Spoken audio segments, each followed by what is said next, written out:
any politician who wants to attain a lot of success in politics and also gain the level of mastery that he always wanted in politics, it is very important for him or her to understand the 48 laws of power. In fact, the 48 laws of power has guided many politicians across the world, to become very successful in the area of politics. Today, I want us to discuss seven laws in the 48 laws of power, which the deputy president has violated, and which are going to make, his, ambitions to become the president of this country a mileage. And first and foremost, I would like to discuss the first, rule, which is you should never outshine your master.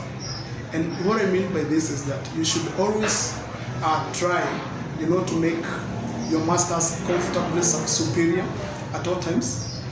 This means that you should never disclose your talents, to your superiors, because if you display your talents to your superiors, there are high chances that it is going to inspire fear and also insecurity on their part, and increase the chances for them, to scuttle your political ambitions. And the reason I say this is because ever since the deputy president, were elected together with the president in 2013, he has been all over the country opening projects, in the absence of the president, taking credit for such projects. And this, in fact, infuriated the president, who warned the deputy president against, moving and traveling to other parts of this country and initiating projects, because what that means is that he was trying to outshine the president, and the president did not take it lightly. So the deputy president could have stopped at the moment he realized that the president was no longer interested, in him moving across the country and doing such things. And the other rule that the deputy president violated is that you should always conceal your intentions, because once you conceal your intentions, it becomes very difficult for your opponents, to prepare a defense tactic. But we see that the deputy president, he was the first one to declare his presidential ambitions, and he also started, setting his ambitions to Kenyans. And this is why he started talking about the bottom up, and also started talking about wheelbarrows. But considering that he was among the first ones, to declare his presidential ambitions, it gave time to his opponents, to his competitors, to analyze his policies and deconstruct, the strategies that he was proffering.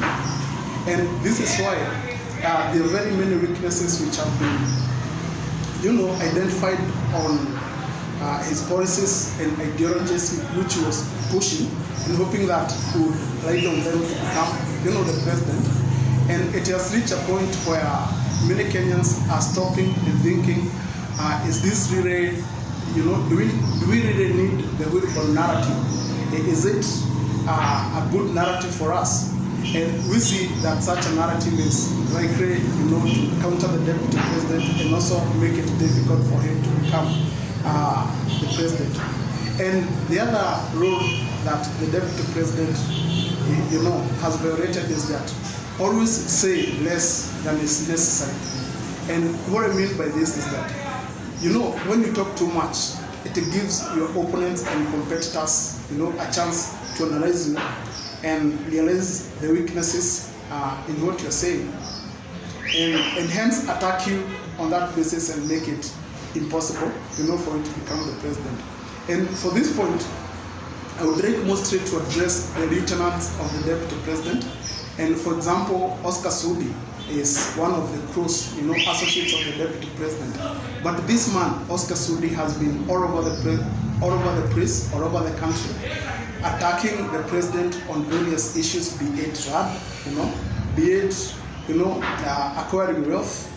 I remember when there was an issue about lifestyle audit, and Oscar Sudi was all over the press saying that there should be a lifestyle audit ever since 1963. In essence, what he meant is that the lifestyle audit should be conducted ever since, President Jomo Kenyatta became a president. And what he was doing, in essence, is that he was casting aspersions on the wealth of the Kenyatta family. And this is likely, to infuriate the president. He is not likely to be impressed by such an act. And this might be one of the reasons why the president decided that, the deputy president has crossed the line, because he failed, to control his lieutenants and stop them from attacking, not only the president, but also his family.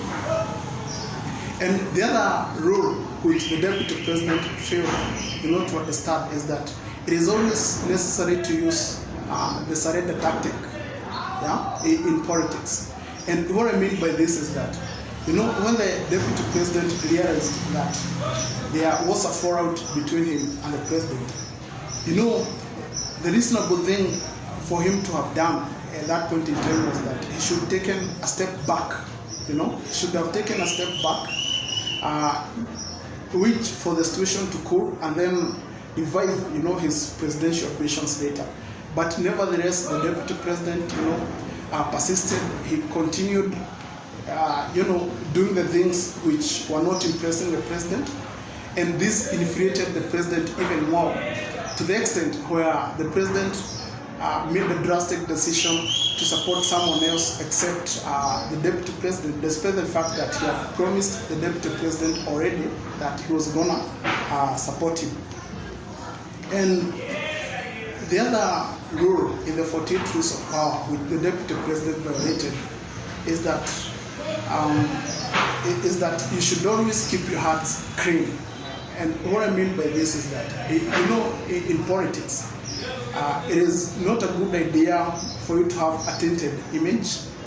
And how I say this is because in this country, I don't think there is a politician who has a worse track record like that of the deputy president.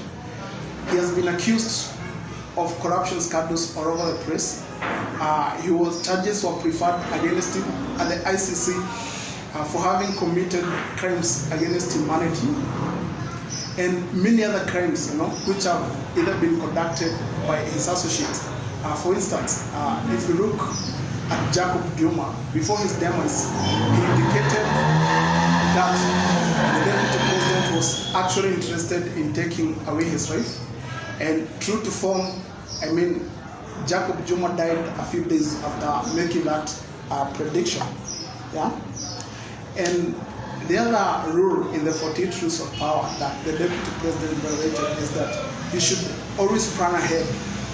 And what I mean by planning ahead is that it was very mature of him to start campaigns early.